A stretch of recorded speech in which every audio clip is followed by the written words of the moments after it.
Evangelio de Mateo, seguimos en Mateo 4. Y ya solo queda un sermón más basado en este texto bíblico, ¿verdad? Estamos hablando de las bases o dimensiones del discipulado cristiano. Mateo capítulo 4.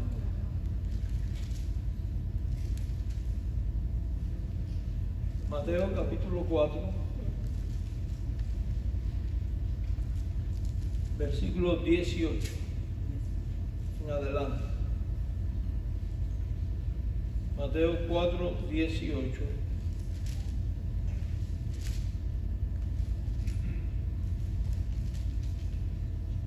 Mateo 4, 18. Dígame cuando lo tengan, mis hermanos. Amén. Y quiero que medite especialmente los versos 19 y 20.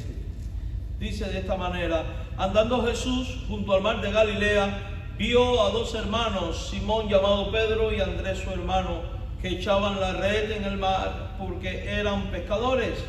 Y dijo: venid en pos de mí y os haré pescadores de hombres. Ellos entonces, dejando al instante las redes, le siguieron. Pasando de allí vio a otros dos hermanos, Jacobo hijo de Zebedeo y Juan su hermano, en la barca con Zebedeo su padre, que remendaban sus redes, y los llamó, y ellos, dejando al instante la barca y a su padre, le siguieron. Vamos a orar. Señor, rogamos la dirección y la asistencia de tu Santo Espíritu para que nos dirija en esta exposición de tu palabra. En el nombre de Jesús, ilumínanos, Señor, humildemente te lo pedimos. Amén. Hoy vamos a estar hablando en este ciclo bíblico del discipulado cristiano. Vamos a ver que la cuarta etapa es el seguimiento. Dice el versículo 19 al 20: y le dijo: venid en pos de mí y os haré pescadores de hombres. Y ellos entonces dejaron al instante las redes y le siguieron. Amados hermanos míos, al meditar cuidadosamente en todo este pasaje de la Biblia, vemos que el llamado fue al comienzo y ahora inicia el discipulado. Y yo quiero que usted comience a verse a usted mismo en Pedro y en Andrés. Claro, desde su particularidad, porque usted no está siendo llamado a ser apóstol, pero sí está siendo llamado a ser un buen siervo de Dios que entra en una relación con Cristo y que vive para la gloria de Cristo y sirve como parte del reino y de la iglesia de Cristo. Una cosa es responder a Cristo en un momento determinado, pero otra muy distinta es caminar con Él durante toda la vida. Y es que la realidad es que en un momento particular, movido por las circunstancias, las emociones y un sinnúmero de factores, muchas personas aparentemente responden y le dicen sí a Cristo y se benefician de los bienes del reino de Cristo y gozan temporalmente incluso de algunas de las bendiciones de dicho reino. Pero a la postre, con el tiempo, dejan de seguir, movidos por la vanidad de este mundo o la atracción del mundo, movido por las aflicciones, porque la semilla que cae entre piedra y entre espinos, dice la Biblia que no tienen raíces y que estos se secan o que estos se debilitan o son ahogados y la persona termina dejando de seguir a Cristo. Pero los verdaderos creyentes son de los que con las manos puestas en el arado miran hacia arriba, hasta donde está Cristo sentado, buscan el reino y sigue adelante. De hecho, se dice de los verdaderos creyentes que estos no son de los que retroceden. Entonces, esto es muy importante. Por otro lado, está la persona de que en un momento dado hace una decisión, tiene una experiencia con Cristo y aparentemente comienza a seguir a Cristo. Y digo aparentemente porque empieza a hacer acciones religiosas, se comporta como religioso, va a la iglesia continuamente, probablemente incluso hasta la muerte, y sin embargo son seguidores de su propia doctrina, de sus propias ideas, de sus propios criterios, de su propia filosofía del mundo, pero no son auténticamente seguidores de Cristo. La Biblia dice que en el día del juicio muchos le dirán al Señor: en tu nombre hicimos esto, aquello y lo otro, y Él les dirá: apartados de mí, hacedores de maldad, nunca los conocí. Entonces, definitivamente todo esto tiene que hacernos pensar. Porque si tú y yo vamos en el camino estrecho rumbo a la patria celestial, tenemos que estar convencidos y seguros de que estamos en el camino estrecho, de que vamos en el camino correcto y de la manera correcta, y de que estamos siendo hallados aceptables a los ojos de Cristo, porque verdaderamente nuestro corazón ha experimentado una conversión a Cristo, está identificado con Cristo y ha impreso la voluntad de Cristo en nuestra vida, moviéndonos a vivir bajo su señorío, gobierno y autoridad, que es lo que implica seguirle.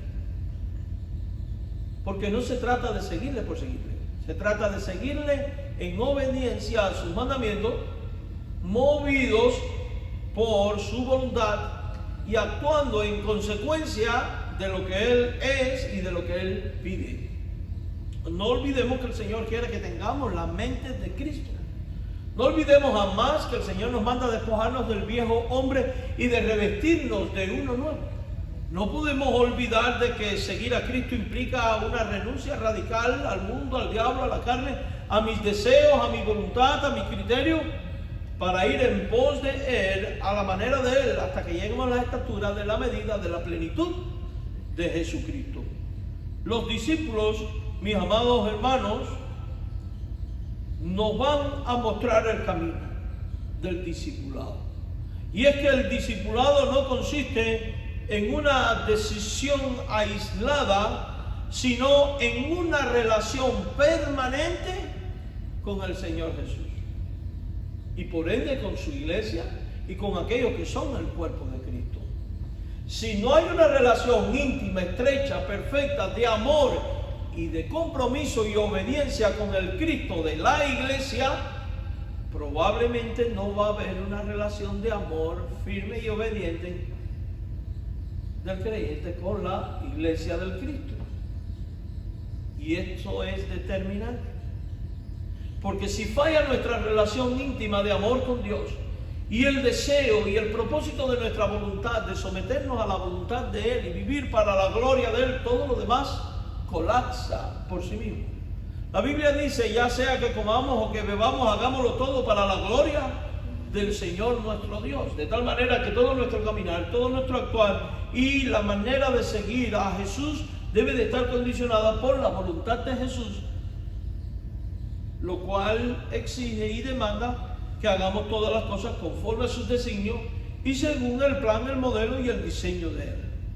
Los discípulos no siguieron a Jesús durante unas horas, ni lo siguieron tampoco por una temporada. Y esto es muy importante, porque lo que vemos en la Biblia es que lo acompañaron por caminos polvorientos, atravesaron tormentas, contemplaron milagros, escucharon sus enseñanzas, fueron corregidos, consolados, preparados. En algún momento sufrieron, en otros enfermaron, en otros fueron apaleados, en algunos fueron asesinados, algunos naufragaron, otros perdieron la vida, otros fueron quemados. A donde quiero llegar es que al punto de que el discipulado es un proceso que nunca acaba. Contrario a lo que nosotros estamos viendo en muchas iglesias hoy. Y ya yo completé el discipulado. ¿Y a qué se refieren a completar el discipulado? A completar un programa de 12, 13 clases. Y cada día a veces hasta más corto, menos. Y supongamos que hayas completado un curso de 3 años. Y después, ¿qué? ¿Crees tú que dejaste de discipularte? Porque si discipulado es trabajar en tu vida y en tu carácter para conformarte a la imagen de Cristo, y siendo que cuando usted completó la clase de discipulado, usted no dejó de pecar porque el pecado remanente aún está en usted, entonces, mi amado hermano, el discipulado es una realidad que dura toda una vida. Note que Jesús dice en la gran comisión: vayan y prediquen este evangelio. Luego dice: bauticen, y después declara: enséñenle a que guarden todas las cosas. ¿Hasta cuándo tiene la iglesia que estar enseñando a los creyentes que guarden todas las cosas? hasta que Cristo venga, porque día con día nosotros pecamos de una manera u otra, porque día con día enfrentamos distintos tipos de dificultades que nos van llevando por distintos rumbos o que hacen aflorar distintas maneras de pecar o distintas maneras de deshonrar a Jesucristo, o que nos hacen entrar en distintas crisis. Y si el discipulado no es continuo, tarde o temprano, entonces nosotros terminamos pereciendo. Por eso la iglesia debe vivir en un continuo discipulado, en una continua relación con Dios, en un continuo seguimiento de Cristo y en un continuo proceso de aprendizaje y crecimiento espiritual. Pablo en la víspera de su muerte dice: yo mismo no pretendo ya haberlo alcanzado. No podemos quedarnos conforme con lo que hemos recibido o ya tenemos o donde estamos en la persona del Señor. Y tenemos que estar dispuestos a acompañar a Cristo ahí a donde Él nos lleve y a sufrir las consecuencias que haya que sufrir. La semana pasada dijimos que la Biblia enseña que el que quiera hallar su vida la debe ¿qué? Perder. Y no nos debe dar miedo a atrevernos al discipulado. ¿Va a traer sufrimiento? Sí, el discipulado trae sufrimiento. Y trae sufrimientos manifestados de muchas maneras.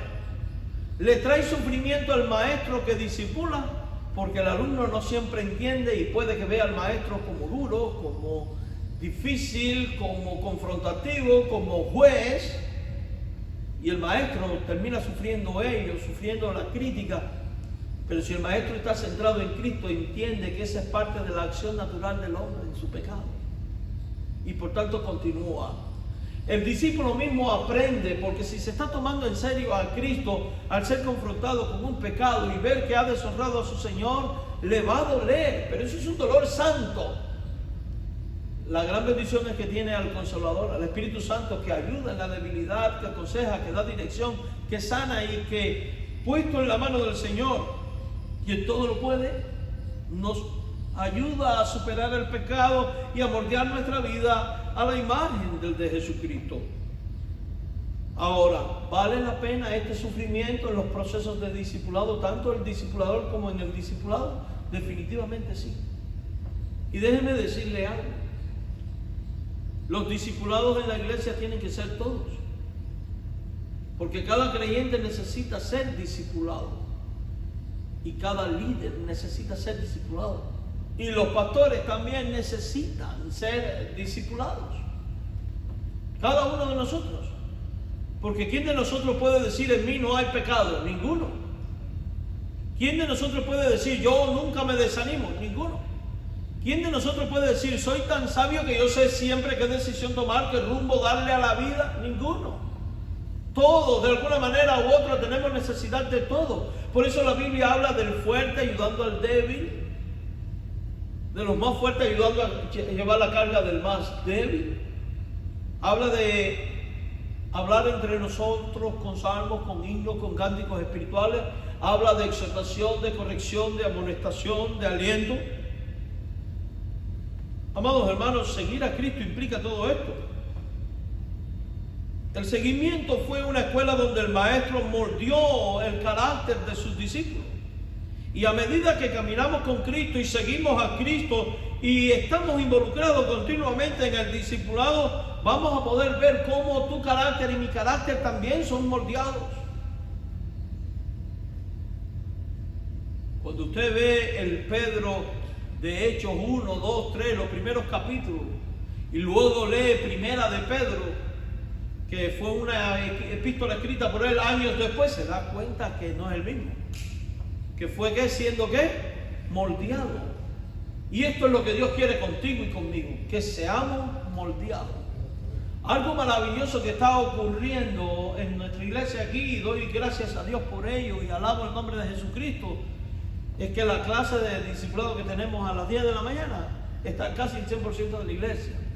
Y eso es maravilloso y no podemos perder eso.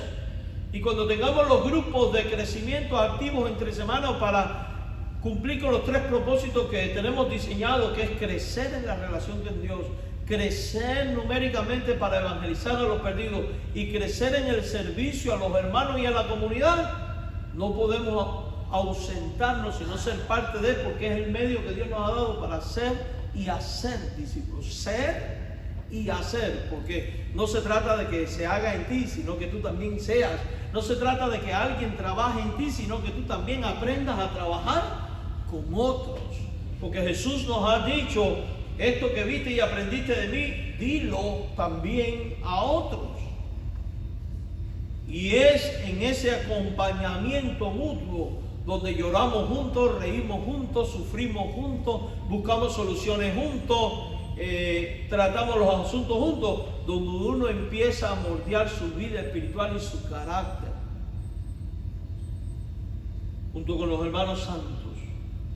Todo creyente que ha respondido al llamado de Cristo para salvación entra en etapa de discipulado, una etapa que continúa hasta el último día de la vida misma. Ahora, para esto es necesario tres cosas. La primera de ellas, es necesario dejar tu vida anterior. Dejar el viejo hombre. ¿Qué es el viejo hombre? Es tu persona, tu forma de ser, de vivir y de actuar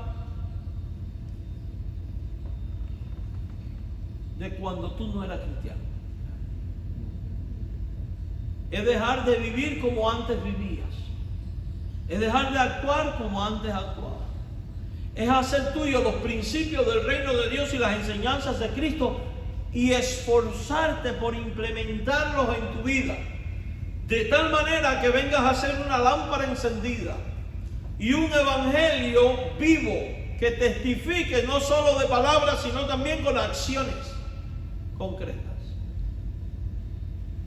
Jesús dice en este pasaje, dejaron las redes, le siguieron.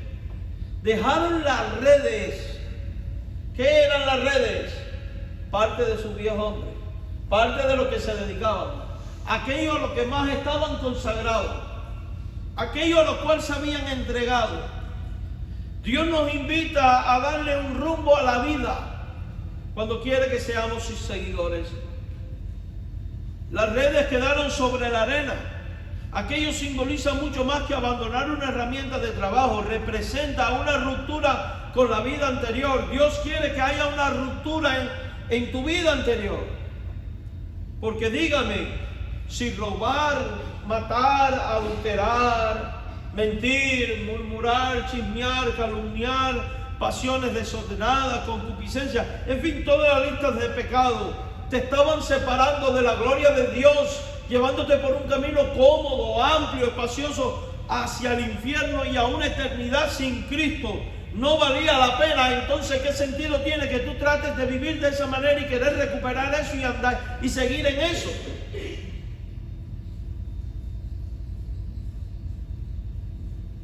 Dicho camino no vale. No olvidemos que en la vida hay solo dos caminos, uno amplio y espacioso lleva al infierno y uno estrecho, que es Cristo, que lleva a la gloria.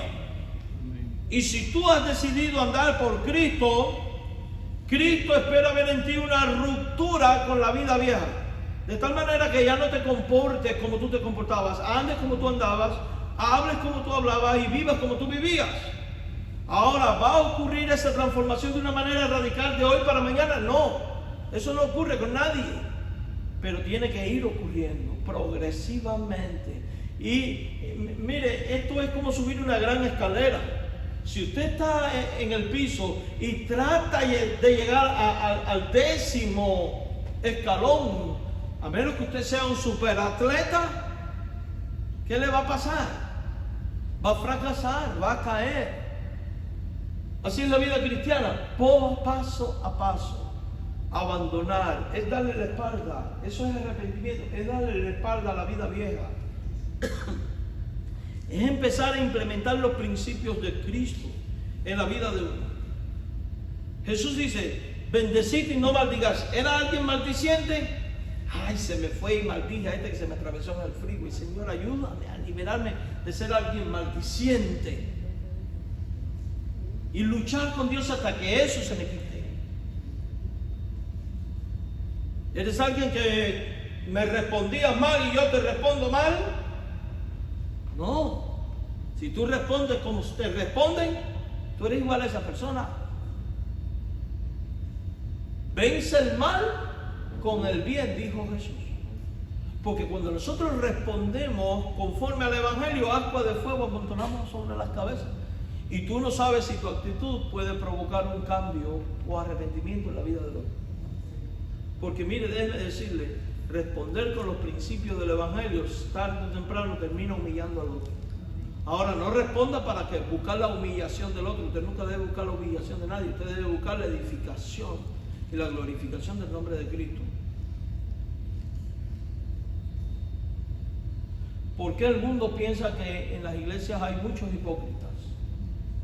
Porque tristemente en las iglesias hay muchos hipócritas. Gente que habla y que no vive en el Evangelio.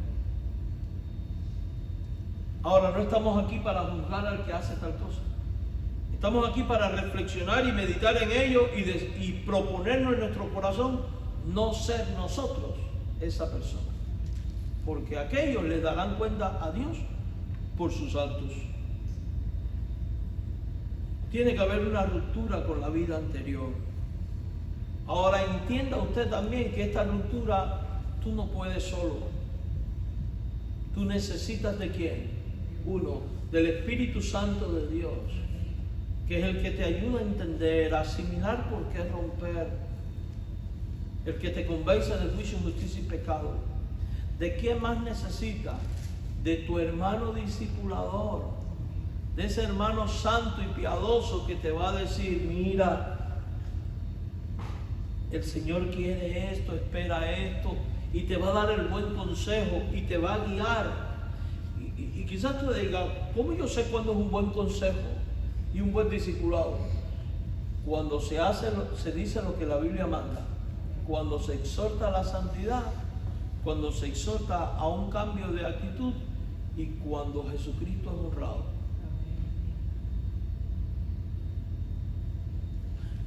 Hermana, viste lo que me hizo la hermana tal, pero deja que yo la coja. Sí, hermana, vamos a orar para que Dios le mande un rayo.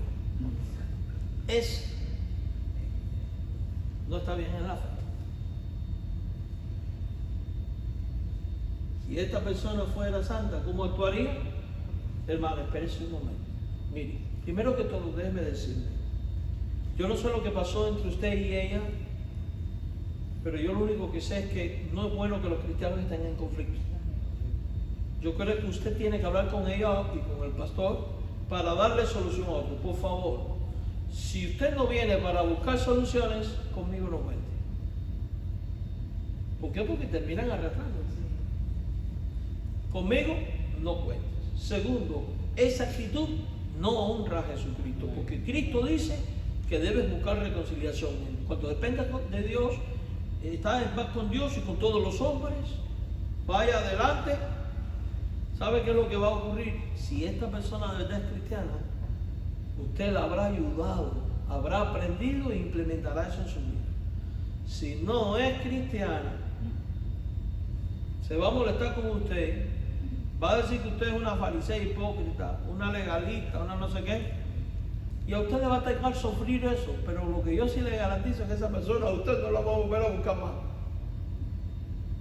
Y es así. Mis queridos hermanos, tiene que haber una ruptura, y esto es un ejemplo, pueden ser muchos otros, Tiene que haber una ruptura con la vida anterior. Pedro y Andrés comprendieron que seguir a Cristo implicaba una nueva dirección para toda su existencia. No dejaron solamente un oficio, dejaron una manera de vivir.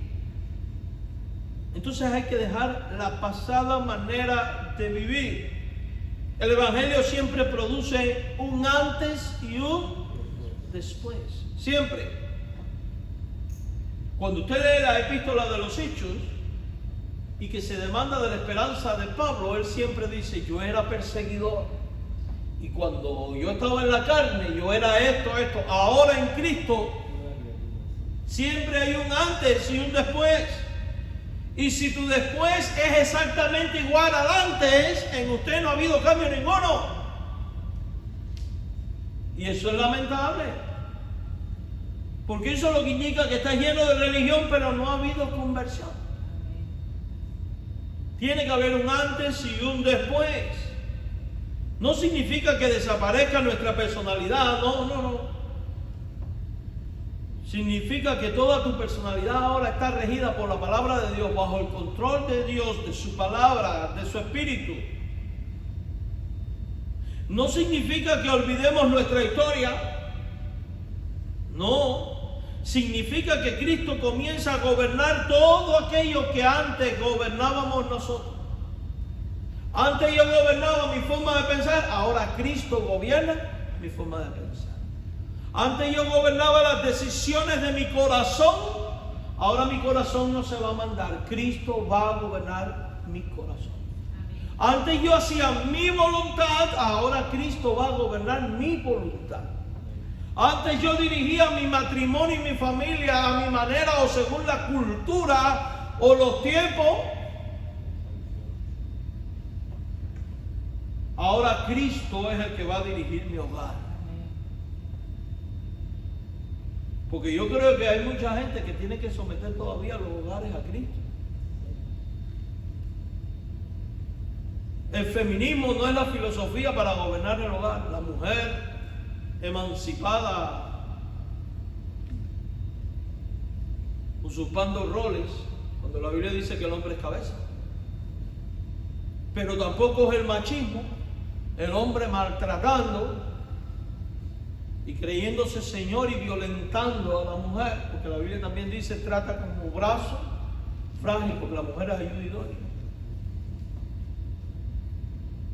Ideología de género inventadas por los hombres, no como Dios manda, hombre y mujer.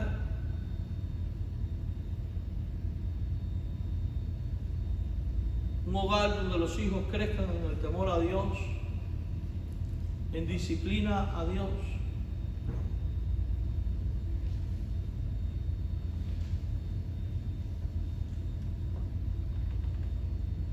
Es darle nuevas direcciones.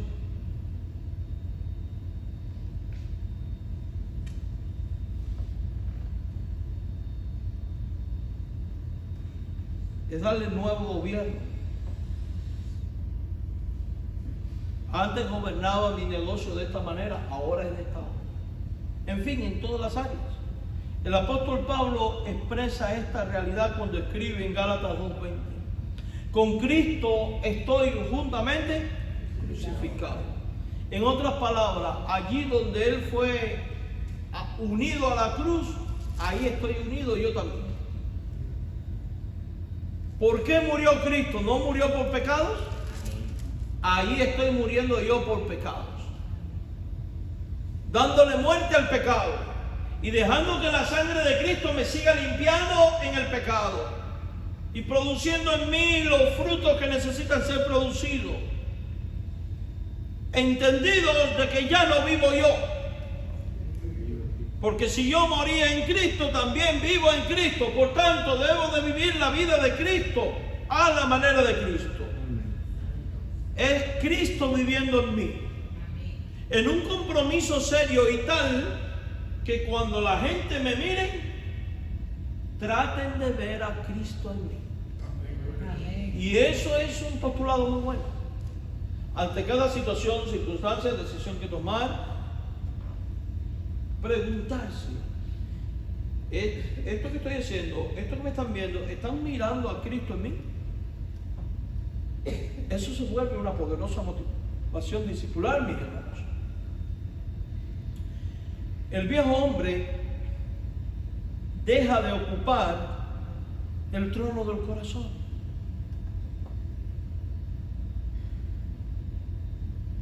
Ahora Cristo el Señor es el que lo ocupa.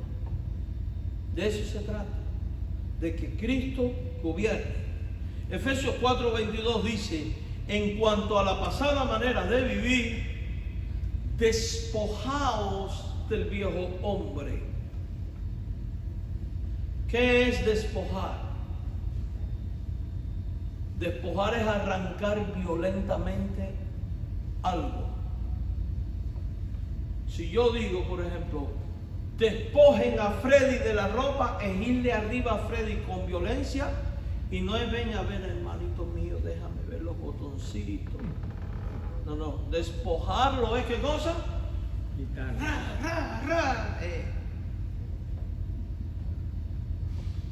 Mire que la Biblia no manda a los creyentes a que despojen a otros creyentes del viejo hombre.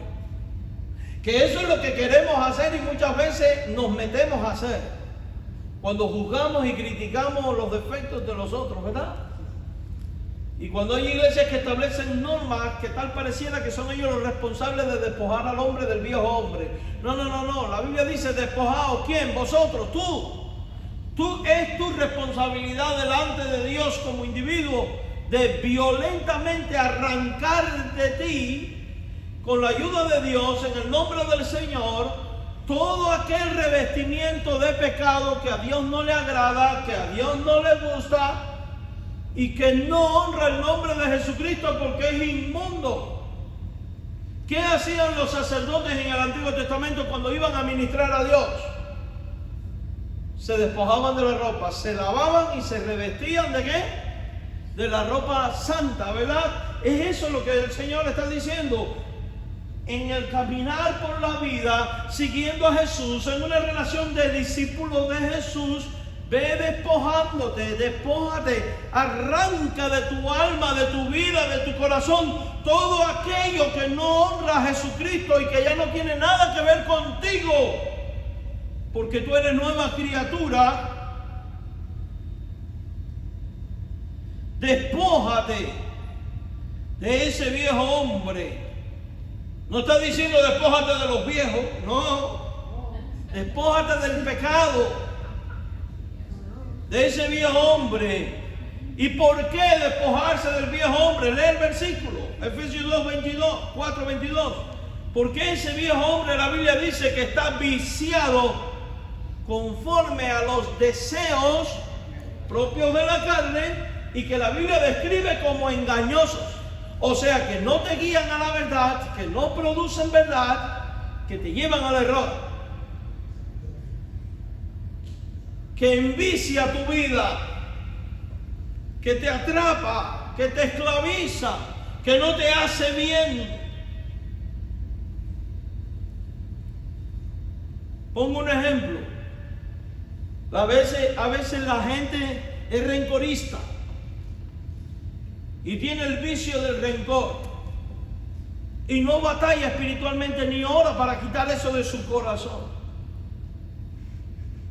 y no se da cuenta y piensa que mantener vivo el rencor en el corazón es mantener una llama de justicia. Hasta que no pague no voy a pagar, y eso es un sentimiento engañoso. ¿Sabe por qué? Porque al final el que más sufre es el rencorista mismo. Porque el otro está muy tranquilo en su casa, descansado, dormido, relajado. Y usted acá, recomiéndose la existencia. Independientemente de que un pecado engendra más pecado. Dios dice, despójate. Y hemos puesto este ejemplo, esto aplica a cualquier otra cosa. Ahora, el despojamiento no es para quedarnos desnudos. No, no, no. Dios quiere que sustituyamos las cosas del viejo hombre que son engañosas por una vestimenta de justicia y santidad nueva que sí son provechosas, que son las del Espíritu. Si usted va a Efesios 4, luego el verso 22 dice, vestidos del nuevo hombre. ¿Quién es el que nos hace nueva criatura?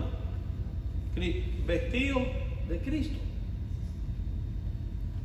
Ese nuevo hombre, dice la Biblia, creado, ya no según los vicios y el pecado, dice creado según Dios.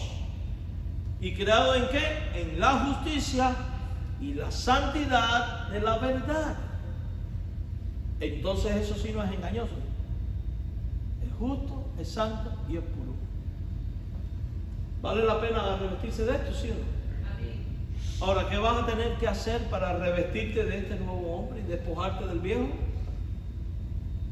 Bueno, para hacer esto, tú tienes que primero entender que hay pecado remanente en tu vida que tienes que quitar.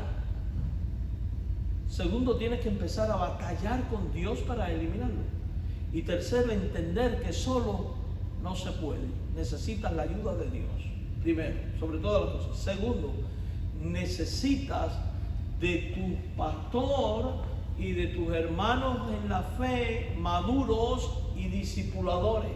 Ese hermano en la fe que es un ejemplo y que te puede decir: ¿sabes qué, mi hermano? ¿Sabes qué, mi hermana?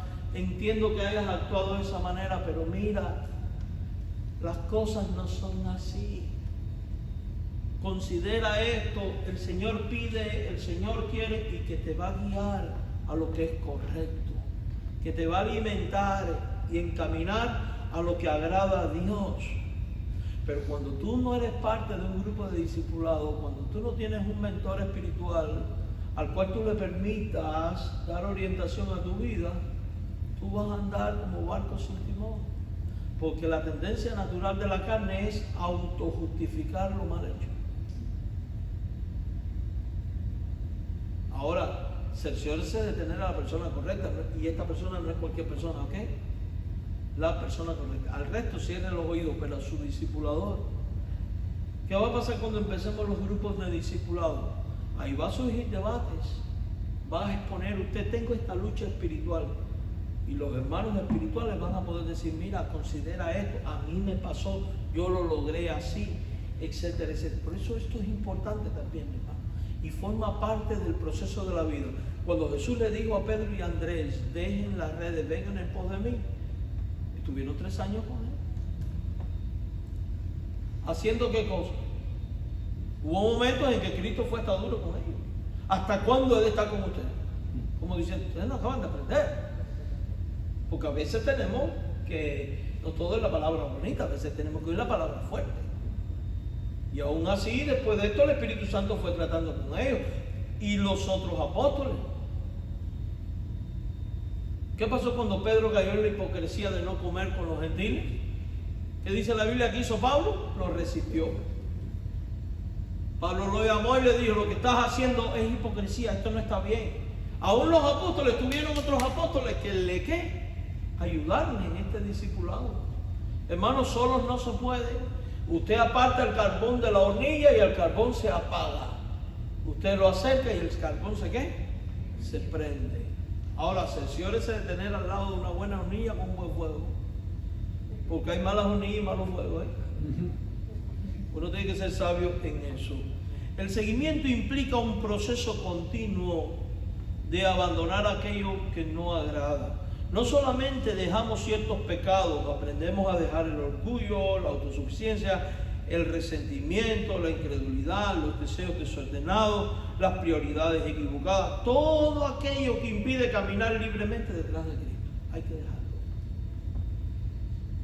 El cristiano de Hebreos utiliza la imagen de un corredor. Hebreos 12:1 dice: despojémonos de todo peso y del pecado que nos asedia y corramos con paciencia la carrera que tenemos por delante. Por eso usted ve que los atletas de velocidad usan ropa ajustada al cuerpo. ¿Para qué? Y ropa ligera. En los tiempos de la Biblia corrían sin ropa, desnudos. ¿Qué pasa cuando un barco se empieza a hundir porque tiene mucho peso? Tiran el peso, tiran el lastre. Sí, uno tiene que aprender en la vida a tirar el lastre que está haciendo que mi vida espiritual se esté hundiendo.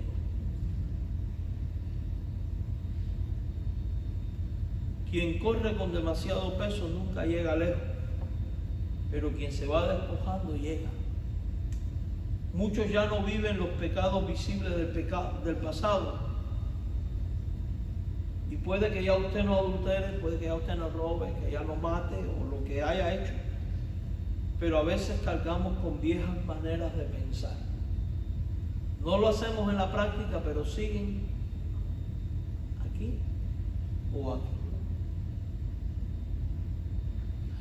Cuando gente viene a debatir conmigo de ciertos temas espirituales,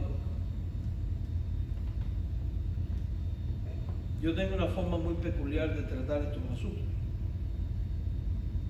Siempre le digo, ¿tienes tu Biblia ahí? Sí. Enséñamelo por la Biblia. Porque si vamos a estar debatiendo opiniones, no llegamos a ningún lado. Quizás ya muchos no viven los pecados visibles del pasado, pero cargas con maneras viejas de pensar, siguen en ti viejos temores, viejas heridas, viejas cadenas. Cristo no solamente nos llama a dejar el pecado, también nos llama a dejar todo aquello que impide una comunión más profunda con Él. Uno tiene que dejar ir las cosas feas del pasado y no dejar que te aten en tu presente y mucho menos en tu futuro. Hay que dejarlas ir, porque al final lo que tú no resolviste en el pasado ya no lo vas a poder resolver.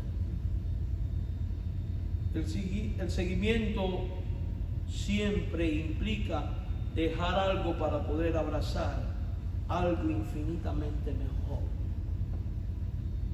El cristiano también tiene que adoptar nueva identidad. Y esta es la segunda cosa. Jesús les dijo, os haré pescadores de hombres. Cuando Jesús llamó a Pedro y a Andrés, no solamente cambió su ocupación, cambió la manera en que ellos entenderían quiénes eran. Ahora no iban a ganar pescado, ahora iban a ganar personas. Cambió la manera en que ellos serían, y hasta ese momento podían describirse diciendo somos pescadores, ahora comenzarían a decir somos discípulos de Cristo. Su identidad ya no descansaba en su profesión, descansaba en su relación con Cristo. Ese mismo cambio ocurre en todo creyente, ese mismo cambio que ocurrió en ti y en mí. Antes el mundo definía tu identidad por lo que tú hacías. Cristo comienza a definirnos por lo que somos en Él. Las Escrituras utilizan numerosas expresiones para describir esta nueva identidad. Por ejemplo, Juan 1:12, a los que creen en su nombre y a los que le recibieron le dio la potestad de ser hechos hijos de Dios. ¿Cuál es tu nueva identidad? Hijo de Dios.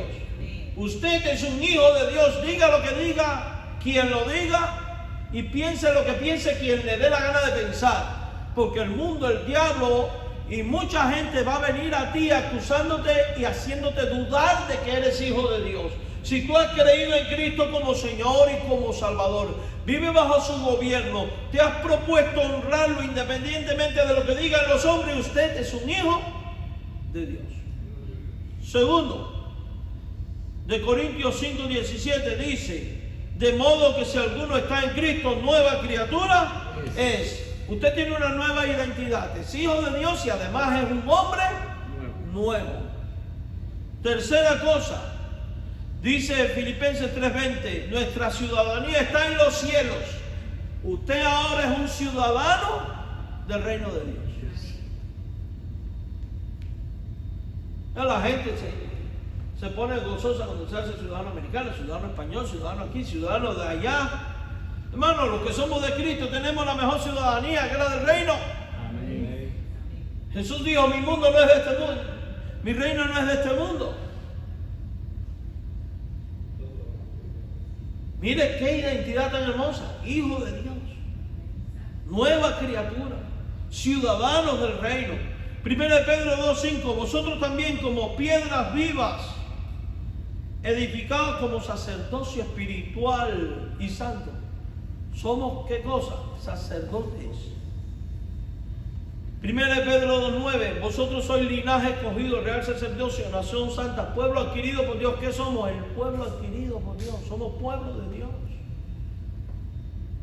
Nuestra identidad ya no depende del éxito, tampoco del fracaso, ni de la opinión de las personas. Me vale lo que diga este, aquel o el otro de mi fe y de mí, por causa de mi fe. Me vale lo que diga aquel, este y el otro de mi iglesia por la doctrina y el modelo bíblico que sostiene. Porque respondemos a Cristo.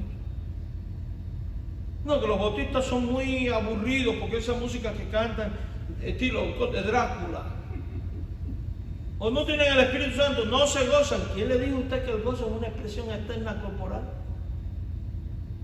El gozo es una expresión y una condición que produce el Espíritu Santo en el corazón. En todo momento y en todas circunstancias, no solamente cuando se canta. No nos podemos guiar por lo que la gente diga. Las iglesias son un negocio para estar sacándole dinero a la gente. No todas. Hay iglesias sinvergüenzas, sinagogas de Satanás que hacen eso, pero la iglesia bíblica no hace eso.